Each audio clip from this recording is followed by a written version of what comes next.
안녕하세요. 양원석의 복지생각입니다. 오늘은 복지관이 어떻게 하면은 사회 혁신에 동참하면서 발맞춰 갈 수 있을까? 직원 한 명씩만 파견해도 달라지지 않을까? 이 내용으로 말씀드리겠습니다.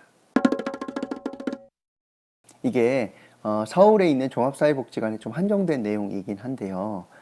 인력 구조 때문에 그렇습니다. 근데 서울 종합사회복지관 같은 경우에 직원이 18명, 19명 정도 되고요.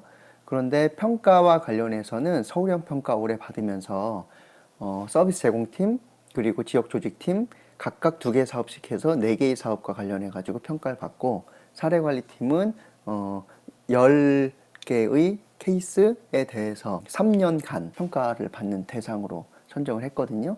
그렇다면 무엇을 생각해 볼 수 있냐면 19명에서 18명 정도 되어지는 인원 중에서 한 명씩만 만약에 지역사회로 파견해서 사회혁신적인 활동을 하는 시범적인 파일럿적인 도전적인 사업을 할 수만 있다면 어떤 일이 벌어질까 상상해 보는 겁니다. 서울에 있는 종합사회복지관이 100개 가까이 됩니다. 100개에 가까운 곳에서 한 명씩만 지역사회로 내보내서 자기 지역사회에 있는 복지와 관련해서 사회혁신적인 활동과 융합하는 방식으로 일하게 된다면 서울에서 100군데에서 그런 활동을 하는 혁신가들이 만들어지는 거고, 사회혁신을 이끌어내고자 하는 이 흐름 속에서 사회복지사도 그 주체 중에 하나로 당당하게 발돋움할 수 있는 기회가 되지 않을까 싶습니다. 이 고민을 왜 했냐 하면 사회혁신을 이야기하는 그룹 중에서 사회복지사는 거의 배제한 상태인 분위기인 것 같아요. 왜냐하면 사회복지사가 사회에 도전적이고 새로운 혁신을 추진하는 그러한 도전적인 그룹으로는 이미 이미지가 멀어져 있는 것 같아서요.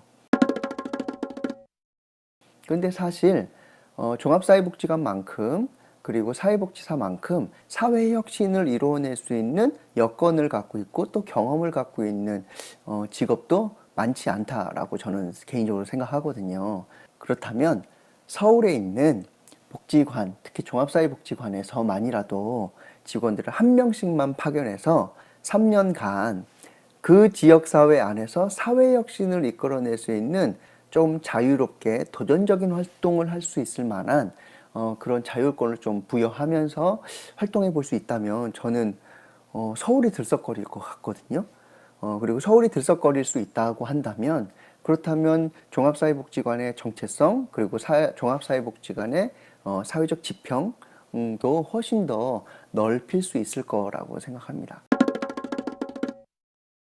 그런데 이런 말씀 드리면 그러면은 협회가 해줘야 되지 않느냐, 뭐 관협회가 나서야 된다, 모금회가 나서야 된다, 뭐 이런 얘기들 많이 하시는데 그러지 마시고 19명에서 18명 정도가 일하는데 서울형 평가에 내야 되는 거는 3년 전보다 줄었잖아요.